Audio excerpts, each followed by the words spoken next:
Welcome to మాలిన్ kitchen. ఈ రోజైతే మనం పన్నీర్ చేసుకున్నామండి. కేవలం ఇంట్లో ఉన్న పాలుతోనే నేను పన్నీర్ చేసుకున్నామండి. చాలా టేస్టీగా ఉంటుంది. మనం ఫ్రెష్ అయినా పన్నీర్ చేసుకోవచ్చండి. షాప్కి వెళ్ళి తెచ్చుకోవాలి అది ఇది లేకుండా మనం ఇలా పాలు ఉంటే మనం ఫ్రెష్గా చేసుకోవచ్చండి. ఇది 3 రోజుల దాకా బాగుంటుందండి. మనకు చూడండి ఎంత హెల్తీదో అండి పన్నీరు. మనం పిల్లల్ని ఇలా చేసి పెడితే ఎందుట్లో అయినా వేసి చేసి పెడితే మనం కర్రీస్ అయినా ఏదైనా బాగా తింటారండి పిల్లలు. ఈ రెసిపీ మీకు నచ్చితే లైక్, షేర్, కామెంట్, సబ్స్క్రైబ్ చేయండి. మర్చిపోకండి. మీ ఫ్రెండ్స్కి షేర్ చేయండి. మా వీడియో చూడాలంటే నోటిఫికేషన్ ఆన్ చేసుకోండి. వీడియో పూర్తిగా చూడండి, బాగుంటుంది. ఇలాగే చేసుకోండి. ఫ్రెష్ పన్నీర్ అయితే చాలా టేస్టీగా ఉంటుంది. బాగా చూడండి. Thank you.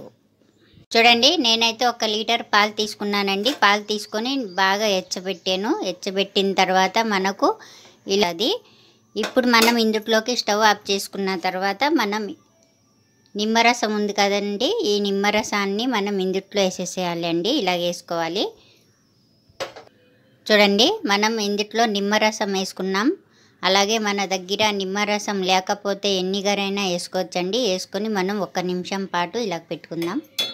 1 నిమిషం పెట్టుకున్నాం. మనం ఇప్పుడు ఏం చేయాలంటే ఒక జాలి గరిటె తీసుకోవాలండి. జాలి స్టాండ్ తీసుకొని ఇవన్నీ మనం ఇందులో వేసుకోవాలి.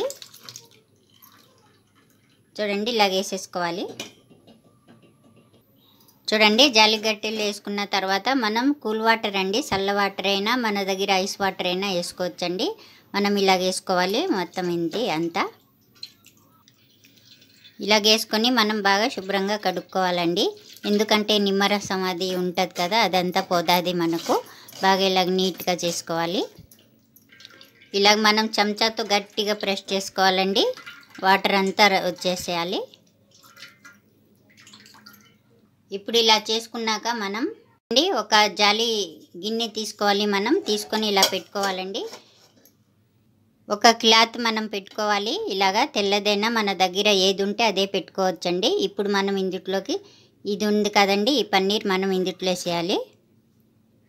ఇలా వేసుకున్న తర్వాత మనం చెంచాతో ఇలా అద్దుకోవాలి. బాగా గట్టిగా కాకుండా ఇలా చేసుకోవాలండి. చూడండి, మనం క్లాత్లోది మనం ఇలా పిండుకోవాలి.